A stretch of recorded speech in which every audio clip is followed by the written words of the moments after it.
بسم اللہ الرحمن الرحیم۔ ناظرین محترم، آپ سے مخاطب ہے Mirza Sadaqat Ali, advocate supreme court of Pakistan, اور آپ دیکھ رہے ہیں میرا YouTube channel Sadaqat at law. آج ہم ایک مختلف سبجیکٹ پر بات کریں گے۔ آج کی ویڈیو شارٹ ہی ہے اور آپ سے اس موضوع پہ بات کرنی ہے کہ انسانوں میں جب ضرورت مند لوگ، حاجت مند لوگ بڑے ہیں، پاکستان تو ایک غریب ملک ہے، یہاں ضرورت مند لوگ بے شمار ہیں، غربت کا اندازہ ہی نہیں۔ اور آج کل کے دور میں تو چونکہ مہنگائی بہت زیادہ ہے، پاکستانی روپیہ بڑا گر گیا ہے، اور سبزیاں، گوشت، دالیں اور پھل فروٹ وغیرہ یہ عام انسان کی، غریب آدمی کی پہنچ ہے تو بہت باہر ہے۔ اچھا، ہمارا آج کا جو موضوع ہے وہ قرآن کریم کی روشنی میں یہ ہے کہ آپ کسی کے ساتھ بھلائی کرتے ہیں تو اس کے لیے قرآنی احکامات کیا ہیں۔ یعنی اللہ سبحانہ تعالیٰ کا حکم اپنے بندوں کے لیے، مسلمانوں کے لیے کیا ہے کہ جب آپ کسی کے ساتھ بھلائی کرتے ہیں تو آپ کو بھلائی کیسے کرنی چاہیے۔ بڑی شارٹ سی بات آپ کو بتاؤں گا، بالکل مختصر۔ اور بھلائی کیسے کرنی چاہیے، ہمیں ادراک نہیں ہے، ہمیں احساس نہیں رہتا۔ ہم لوگوں کے ساتھ بھلائی کر کے، بھلائی سے مراد یہ کسی کو آپ نے قرض حسنہ دیا، کسی کو آپ نے خون دیا، کسی کو آپ نے ایکسیڈنٹ میں گرے ہوئے اٹھایا، اس کو اسپتال پہنچایا، اس کی مدد کی، کسی کی آپ نے مالی امداد کی، کسی کے گھر آپ نے زکوٰۃ دی، کسی کو آپ نے راشن پہنچایا،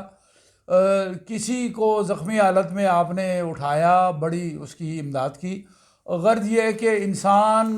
دنیا میں بہت سارے کام کرتا ہے، اب معاشرے میں رہتا ہے، اور اس کو اللہ کی مدد ہی ہوتی ہے اصل میں تو، لیکن دوسرے انسان اس کے لیے ہیلپ فل ہوتے ہیں اور اس کی امداد کو پہنچتے ہیں۔ اچھا،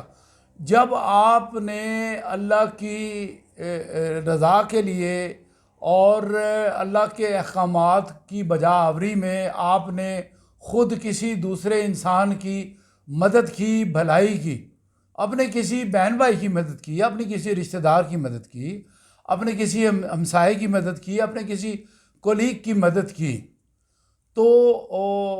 آپ کو مدد کے لیے کن باتوں کا خیال کرنا چاہیے۔ ایک تو بات یہ ہے کہ جب آپ اللہ کے نام پہ کوئی چیز دے رہے ہیں تو قرآنی احکامات یہ ہیں کہ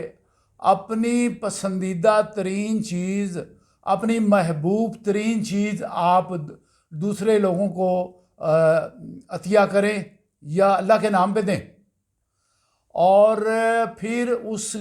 شخص کے ساتھ، اور بلکہ ہر آدمی کے ساتھ، آپ کو زبان کی نرمی رکھنی چاہیے۔ نبی کریم صلی اللہ علیہ وسلم کی حدیث مبارک ہے کہ جو آدمی زبان کی نرمی سے محروم ہو گیا،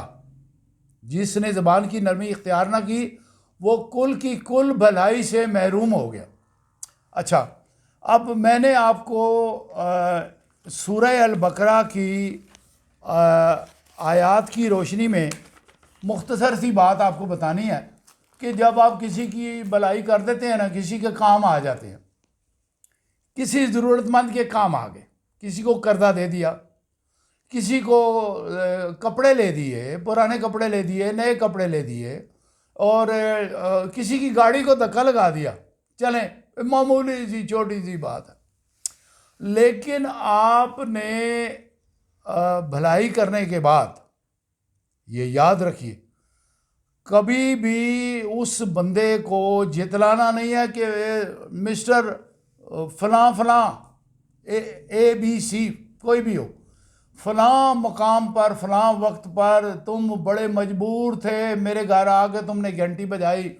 کہ میرے گھر آج کھانا نہیں پکا، آج راشن ختم ہے، میری مدد کیجیے۔ آپ مجھے جانتے ہیں، میں آپ کا رشتہ دار ہوں، اور آپ میری مدد کیجیے۔ آپ نے اس کی مدد کر دی تو جب آپ مدد کر دی تو پھر کبھی اس کے حالات بہتر ہو گئے تو آپ نے اس کو کہا جا تو بڑی باتیں کرتا ہے، تو بڑا بنتا ہے، فلاں مقام وہ وقت تجھے بھول گیا جب تو میرے پاس روتا ہوا آیا تھا اور ضرورت مند تھا اور تیرے پاس کوڑی کوڑی کو محتاج تھا، اور میں نے تجھے اتنے ہزار روپے یا اتنے لاکھ روپے یا جو بھی ہے، میں نے تجھے کپڑا بھی دیا، میں نے تجھے راشن لے کے دیا، میں نے تیری مدد کی۔ تو اس بات پر ہمیں بڑی احتیاط کی ضرورت ہے، اس بات کو کبھی زندگی میں دہرانا نہیں ہے، یہ یاد رکھیے۔ میں اس پر آیت مبارکہ پڑھ کے آپ کو سناتا ہوں، اور یہ آیت مبارکہ جب پڑھ لوں گا تو میری ویڈیو اینڈ ہو جائے گی، شارٹ سی ہے۔ آپ نے کبھی دہرانا نہیں ہے، اس بندے کو شرمندہ نہیں کرنا۔ اللہ کا کیا حکم ہے، جب آپ نے اللہ کے نام پہ اس کی مدد کر دی تو پھر بھول جائیے، یہ معاملہ آپ کا اور خدا کے درمیان ہے، اس کا اجر پھر خدا ہی دے گا۔ میں آپ کو پڑھ کے سناتا ہوں، یہ ہے قرآن کریم کی سورہ البقرہ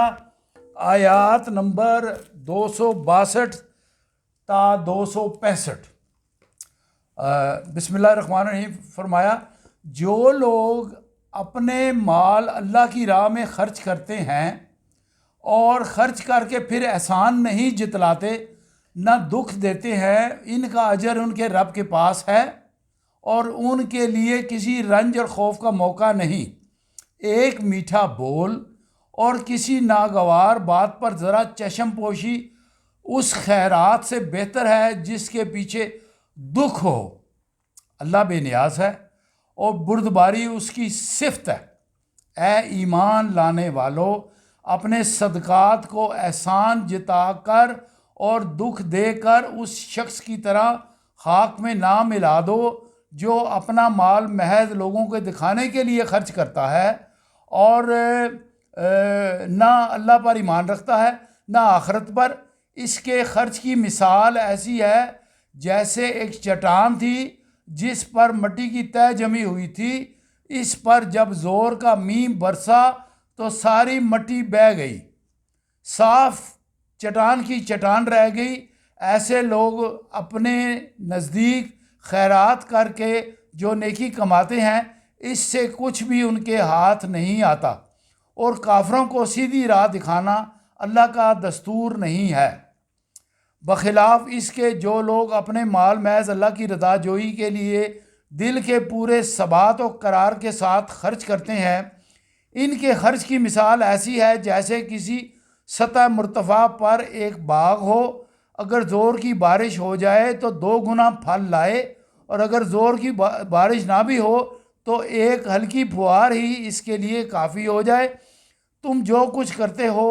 سب اللہ کی نظر میں ہے۔ میرے پیارے دوستوں، میرے پیارے بھائیوں، آپ کو یہ تنبیہ کرنی تھی کہ قرآن کریم کی روشنی میں اللہ سبحانہ تعالیٰ نے یہ احکام کیا ہے کہ آپ نے کسی پر احسان کرنا ہے اور اس کو جتلانا نہیں ہے، بس نیکی کر دی اور بھول جائیے۔ کسی قسم کی بھلائی آپ نے کر دی، کوئی بھی اچھائی آپ نے کر دی، خواہ آپ نے پرانا کپڑا ہی کیوں نہ کسی کو دے دیا، آپ نیکی کر کے بھول جائیں۔ اللہ کو سب علم ہے، وہ ہر بات کی خبر رکھتا ہے، وہ روز قیامت آپ کا اجر آپ کو پورا پورا دے گا، وہ بھولے گا نہیں۔ اور جب آپ جتلائیں گے تو آپ نے اپنی نیکی، اپنا کیا کرایا سب کا سب ضائع کر دیا۔ تو بڑی احتیاط کی ضرورت ہے، جب آپ لوگوں کے ساتھ اچھائی کریں، بھلائی کریں، خیرات دیں، صدقہ دیں، زکوٰۃ دیں، اور کسی کا روزہ افطار کرائیں، کچھ بھی نیکی کا کام کریں، کبھی آپ نے نہیں جتلانا۔ آپ کی خیر ہو، آپ کے بچوں کی خیر ہو، اللہ آپ پر اپنا فضل، اپنی رحمت کا سایہ کرے۔ آپ سے اجازت لیتے ہیں، آج کی ویڈیو یہیں ختم کرتے ہیں۔ السلام علیکم۔